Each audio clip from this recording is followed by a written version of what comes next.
だなことを。もう戦えないものを武部隊にあげるのがお前たちお得意の信頼だとでも言うのか。信頼？何が言いたいのですか？俺に二度も手を下させるな。あれはただの保険です。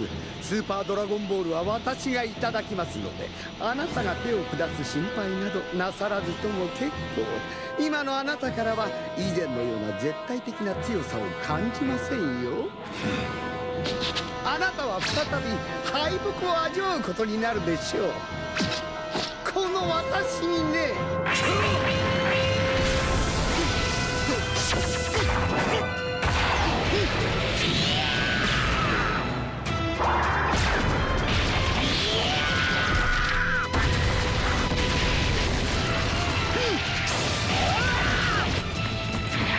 やれやれ、タフな奴らだ。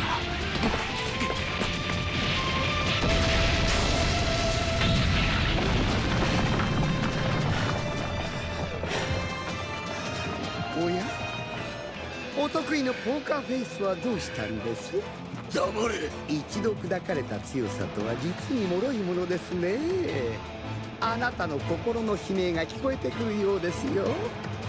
弱い自分には戻りたくないとね。俺の強さが砕けたと言ったな。本当に砕けたかどうか、その身をもって思い知れ。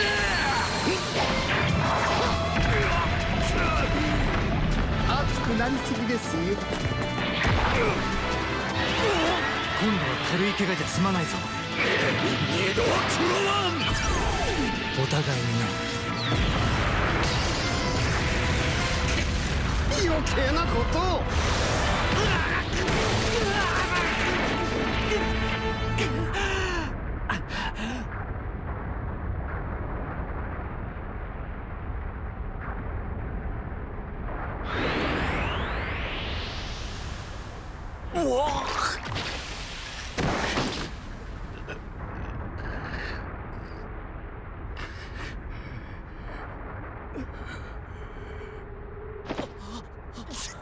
試練が。あいつらやりやがった。やっぱすげえな、あの二人。たかが足止めに随分と全力を出されたようですね。もし俺が失敗してもお前がいればあとは大丈夫だと思ったからな。さっさと決めてこい。信頼していただけて光栄ですよ。ジレンはよくやった。